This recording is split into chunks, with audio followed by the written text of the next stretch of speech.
Assalamualaikum warahmatullahi wabarakatuh. Hai teman-teman, perkenalkan nama saya Tasya Sindini Tami. Saya dari program studi akuntansi syariah di Universitas Islam Negeri Salatiga dengan NIM akhir 164. Perkenalkan, di sini saya ingin sedikit menjelaskan tentang manajemen resiko. Apa sih manajemen resiko itu? Dan saya di sini ingin memberikan gambaran manajemen resiko itu, bahkan ciri-cirinya, jenis, dan contoh studi kasus apa, dan cara mengatasi solusinya. Langsung saja, mari kita simak. Masuk ke poin yang pertama, di sini saya ingin membahas tentang pengertian manajemen resiko, jenis-jenis manajemen resiko, ciri-ciri manajemen resiko, dan contoh masalah manajemen resiko, serta saya ingin memberikan solusi manajemen resiko itu sendiri. Langsung saja, yang pertama, pengertian manajemen resiko. Manajemen resiko adalah proses identifikasi, evaluasi, dan penanganan resiko dalam suatu organisasi atau proyek untuk mengurangi atau mengelola dampak negatifnya. Pengertian manajemen resiko ini melibatkan langkah-langkah untuk mengidentifikasi resiko potensial, mengevaluasi probabilitas dan dampaknya, serta mengembangkan strategi untuk mengurangi atau menangani resiko tersebut. Manajemen resiko ini adalah suatu pendekatan terstruktur atau metodologi dalam mengelola ketidakpastian yang berkaitan dengan ancaman, suatu rangkaian aktivitas manusia termasuk penilaian resiko, pengembangan strategi untuk mengelolanya, dan mitigasi resiko dengan menggunakan pemberdayaan atau pengelolaan sumber daya. Selanjutnya masuk ke poin kedua, jenis-jenis manajemen resiko. Di sini saya ingin sedikit menjelaskan tentang jenis-jenis manajemen resiko. Baik, selanjutnya yaitu beberapa jenis-jenis manajemen resiko. Yang pertama yaitu ada manajemen resiko finansial. Mengelola resiko yang terkait dengan fluktuasi pasar, suku bunga, dan nilai tukar mata uang. Yang kedua, manajemen resiko operasional meliputi fokus pada resiko yang terkait dengan proses, sistem, atau orang dalam suatu organisasi seperti kegagalan sistem, kecelakaan kerja, atau kecurangan. Manajemen resiko kredit terkait dengan resiko gagal bayar atau kreditur yang tidak dapat memenuhi kewajiban pembayaran. Yang keempat, manajemen resiko lingkungan. Contohnya, mengelola resiko yang terkait dengan dampak lingkungan dari kegiatan bisnis, seperti polusi udara atau pencemaran tanah. Yang kelima, ada manajemen resiko kepatuhan. Memastikan bahwa suatu organisasi mematuhi peraturan dan standar yang berlaku dalam operasinya. Yang keenam, manajemen resiko reputasi. Fokus pada resiko yang timbul dari persepsi negatif atau kerugian reputasi organisasi. Yang ketujuh, manajemen resiko proyek. Membantu mengidentifikasi, menilai, dan mengelola resiko yang terkait dengan proyek tertentu seperti keterlambatan, biaya berlebihan, atau perubahan lingkungan proyek. Yang terakhir, yang kedelapan, manajemen resiko strategis terkait dengan mengidentifikasian dan penanganan resiko yang berkaitan dengan pencapaian tujuan jangka panjang organisasi atau perusahaan. Selanjutnya, poin ketiga yaitu ciri-ciri manajemen resiko.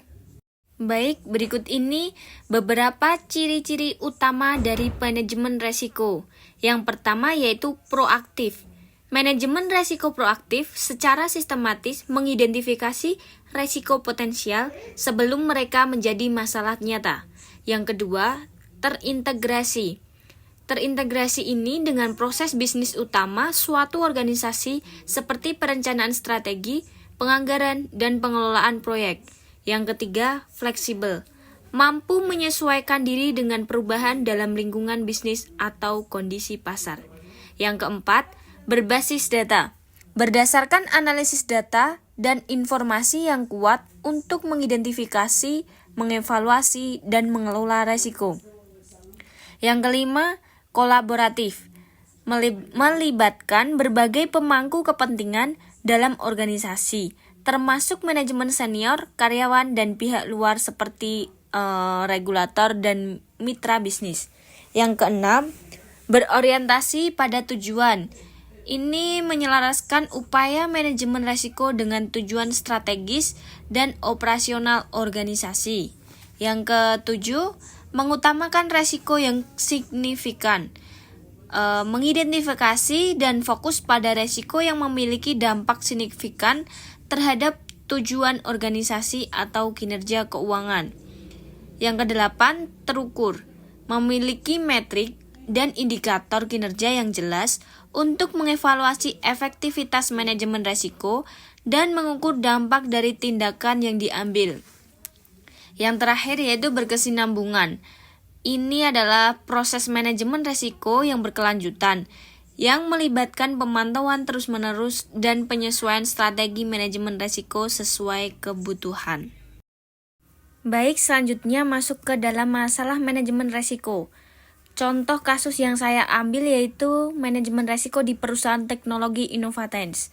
Risiko perusahaan Innovatens yang mengembangkan aplikasi mobile baru menghadapi risiko kegagalan peluncuran produk karena ketidakcocokan dengan kebutuhan pasar dan kurangnya penerima pengguna. Sebagian perusahaan teknologi Innovatens memiliki risiko keamanan data yang tinggi, termasuk potensi pelanggaran data atau serangan cyber.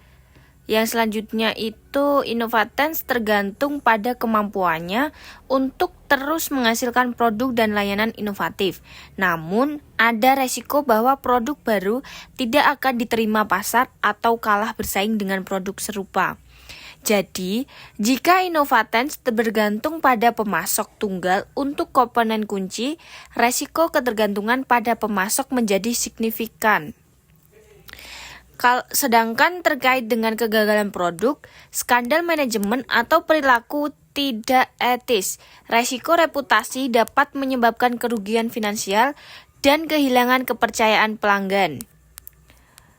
Perubahan dalam peraturan dan kebijakan pemerintah dapat mempengaruhi operasi Innovatens, terutama jika mereka tidak mematuhi persyaratan peraturan yang berlaku. Baik, yang selanjutnya yaitu poinnya solusi. Di sini saya ingin mengidentifikasikan solusi-solusi apa yang cocok untuk perusahaan Innovatens ini dilakukan. Yang itu yang pertama ada penelitian pasar mendalam. Tim Innovatens melakukan penelitian pasar yang mendalam untuk memahami kebutuhan dan preferensi pengguna potensial serta menganalisis persaingan di pasar aplikasi mobile. Jadi kita memahami tuh apa sih yang sebenarnya dibutuhkan dan kita harus bisa menganalisis persaingan di pasar aplikasi mobile. Jadi kita memahami apa yang sedang dibutuhkan. Yang selanjutnya yaitu ada pengembangan prototipe dan uji coba. Berdasarkan penelitian pasar, mereka mengembangkan prototipe aplikasi yang memperhitungkan umpan balik pengguna dan melakukan uji coba internal untuk memastikan fungsionalitas dan kegunaan yang tepat. Yang ketiga, kolaborasi dengan pengguna beta.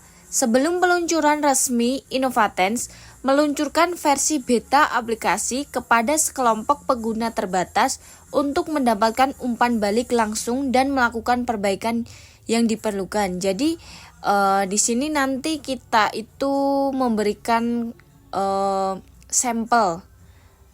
Jadi mereka bisa menilai apa yang kurang dan apa yang harus kita ganti sebelum kita meluncurkan versi yang sebenarnya.